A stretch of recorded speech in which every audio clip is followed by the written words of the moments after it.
So as we heard, the IAEA chief says it's clear that the U.S. attack on Iran's nuclear sites caused severe but not total damage. For more on this and the situation in the Middle East, we're joined by Professor Moamen Gouda, Professor of Middle Eastern Studies at Hankuk University of Foreign Studies. Professor Gouda, thanks for joining us this morning. Thanks for having me. So there seems to be different assessments regarding the impact of the U.S. attack on Iran's nuclear sites. What are your thoughts on this? Yes, actually, it's very interesting what's happening right now. There are lots of speculations and there are lots of, I would say, misinformation also floating in the air. We are in a highly volatile situation right now when it comes to the next steps, or whether the reaction of U.S. or Iran or Israel. I think what we should be targeting is to see what Netanyahu is going to do, because it's clear that Trump is not going into several or more strikes against Iran again, or more offense against Iran again. He's trying to bargain his way with Iran and trying to make Iran come to the table to sit for negotiations. Iran, I don't think they are in a good situation also to have more problems at this stage. So Netanyahu is the key player right now in the Middle East, and we have to look at and see what will happen to him in the next few, I think, days or weeks even. But I anticipate maybe some cyber strikes, some covert actions happening in Iran. But let's wait and see.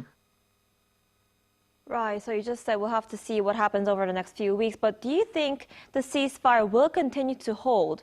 Is the war between Israel and Iran really over? Yes, well, we can definitely say this is only a pause, and not there is a peace happening. This is not the case. We have a pause. All the players in the Middle East right now, they have a very high bargain and very high stakes at this stage. Again, Israel is the clear player. Israel is so far the initiator of many things happening in the Middle East. I think Netanyahu is trying to, really make what he said he will do 2 years ago, that he is trying to reshape the Middle East. And he's actually right now reshaping the Middle East. Whether it's good or bad, we have to wait and see still. But the ceasefire will, I think, for the next few weeks, it will try to remain, but still we have to see if Netanyahu have any sudden moves that can endanger the very fragile peace or very fragile pause that we have right now. I see. And Israel, Iran, and the United States all claim to have won this war, but who really gained what from this conflict, do you think? That's a great question. This is a very peculiar situation. Everybody's claiming victory. For U.S., of course, it was not. It goes on with the same direction that U.S. wanted to do to make Iran incapable of developing a nuclear weapon. For Israel, is the same. But for Iran, I would say it's a little bit confusing, at least for me. The claim that they have won because Israel was not able to do all the agenda is something that's very peculiar. I don't think this is a win for Iran, because although Iran can still, develop its nuclear capabilities within months or years, but it's definitely not a victory for Iran. So I would say the clear winner here I would say Israel and Gulf countries. Definitely, they won a lot from this, conflict in the Middle East. You see, and President Trump said American and Iranian officials will talk soon, but Iran's foreign minister recently said there are no such plans. Why are their statements at odds, and will Iran return to nuclear talks with the United States?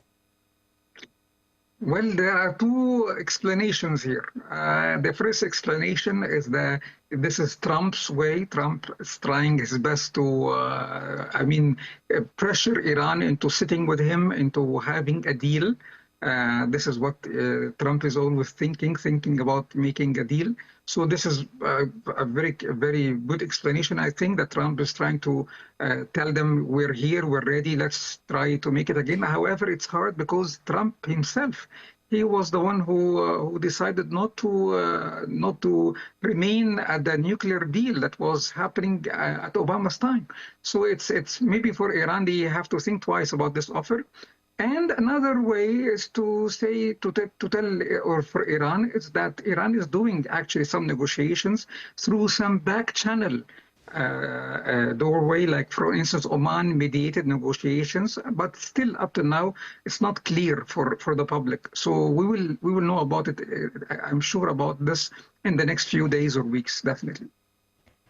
Right. And how will the Israel-Iran conflict affect the broader Middle East, including the war in Gaza?